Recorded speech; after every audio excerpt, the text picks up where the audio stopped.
ಇಷ್ಟು ಮೀನು ಸಿಕ್ಕಿತ್ತಲ್ಲ ಅದನ್ನೆಲ್ಲ ನೀಟಾಗಿ ಕ್ಲೀನ್ ಮಾಡಿ ತೊಳ್ದು ಪಚ್ಚಿ ಎಲ್ಲ ತೆಗ್ದು ನೀಟಾಗಿ 2-3 ಸರಿ ತೊಳೆದು ತಗೊಬಂದು ಇಟ್ಟಿದ್ದೀವಿ.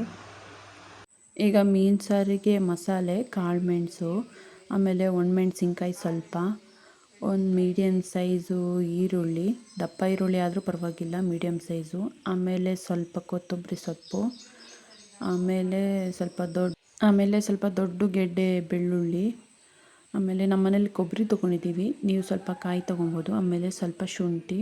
ಇದಿಷ್ಟನ್ನು ಬಾಣಲಿಲಿ ಹಾಕಿ ಹುರಿಯೋದೇನು ಬೇಡ, ಹಾಗೆ ಡೈರೆಕ್ಟಾಗಿ ಮಿಕ್ಸಿಗೆ ಹಾಕ್ಕೊಂಡು ರುಬ್ಕೊಂಡ್ರೆ ಸಾಕು. ನುಣ್ಣಗೆ ರುಬ್ಕೊಬೇಕು, ಈ ಥರ ರುಬ್ಕೊಬೇಕು ನುಣ್ಣಗೆ.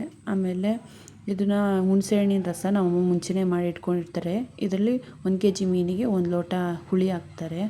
ನೀಟಾಗಿ ಮೀನು ಮತ್ತು ಖಾರ ಮತ್ತು ಹುಳಿ ಎಲ್ಲ ನೀಟಾಗಿ ಹಾಕಿ ಉಪ್ಪು ಸ್ವಲ್ಪ ಎಣ್ಣೆ ಎಲ್ಲ ಹಾಕಿ ಕುದಿ ಬರ್ಸೋಕೆ ಇಡ್ತಾರೆ. ಈ ಥರ ಕುದಿ ಬರಬೇಕು ನೀಟಾಗಿ, ಇಷ್ಟು ಹಂತವಾಗಿ ನೀರು ಹಾಕ್ಕೊಬೇಕು, ಎಷ್ಟು ಬೇಕೋ ಅಷ್ಟು.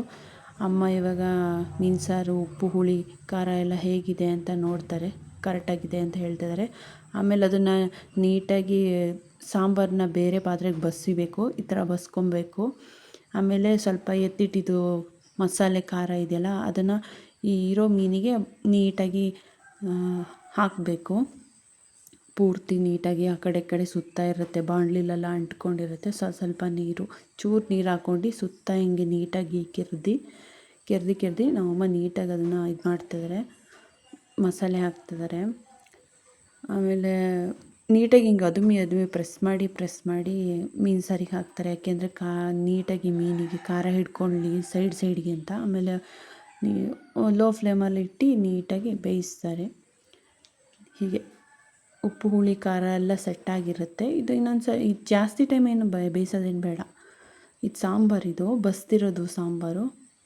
ಈಗ ನೀಟಾಗಿ ಇದು ಕುದಿ ಬರುತ್ತೆ, ಲೋ ಫ್ಲೇಮಲ್ಲೇ ಇಡಬೇಕು, ಜಾಸ್ತಿ ದೊಡ್ಡ ಇಟ್ಟರೆ ಸೀದೋಗ್ಬಿಡುತ್ತೆ.